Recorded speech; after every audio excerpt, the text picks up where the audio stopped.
24, since the exile of the Red Gods, Longhouse, Eagle Height, Gilgaras Mountains. Corvus, war chief of Crow Crag, paced below the dais.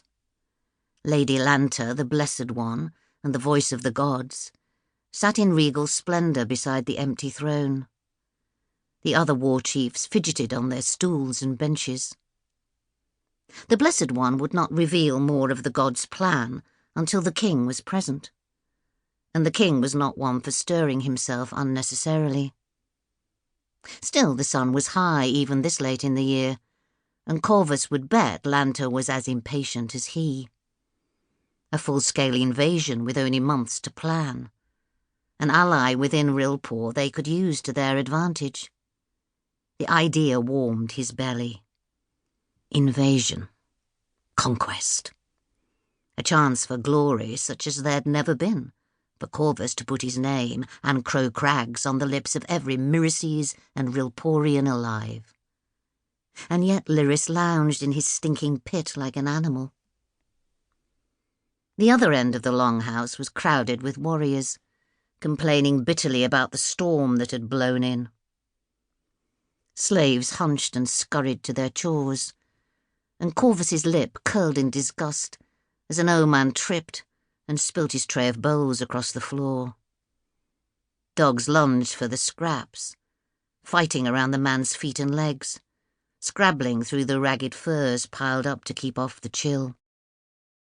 Corvus kept pacing, fists clenched behind his back and face schooled to patience. He glanced at Lanta, sitting remote and inaccessible as the very mountains, and fought the urge to shake the information out of her, to slap it from her. The Blessed One is not as other women, he reminded himself. She'll wind my guts out on a stick if I touch her. Despite his own warning, he glanced at her with a mixture of irritation and hunger. She didn't deign to meet his eyes. The gods wait for no man, not even a king. Lanta's voice was honey and poison, and Corvus noted how the other war chiefs froze at its sound. There is much to discuss. Edwin, Lyris's second, jumped up. I'll go, Blessed One, he said, and scuttled down the longhouse to the king's quarters at the end, his relief palpable. They all wanted to settle this and get out from under the Blessed One's eye. Barna's death hung in the air like the scent of blood. Corvus had completed 2 more circuits below the dais before the yelling began. By the time the others had struggled out of their chairs, he was at Lanta's side with drawn sword, ready to defend her. "The king!" Edwin screeched as he shoved back into the longhouse.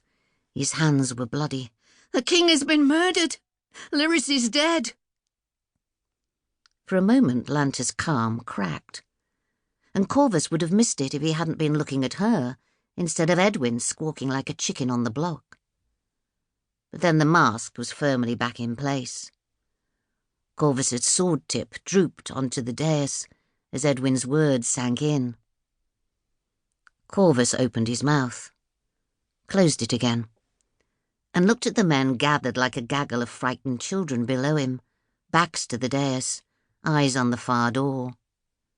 They were bursting with questions for Edwin, but none seemed keen to approach him.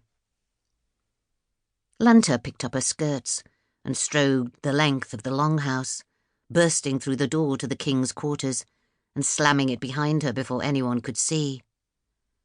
Edwin stood outside it, staring at his hands in disbelief. Lyris is dead, and the Blessed One is with the body.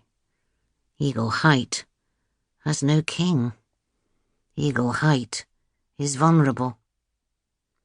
Gosfath, God of Blood, Dark Lady of Death, I thank you, Corvus whispered. I swear to be worthy of this chance you have given me. All I do is in your honour. One of the chiefs turned at the sound of his voice, his mouth an O of curiosity. My feet are on the...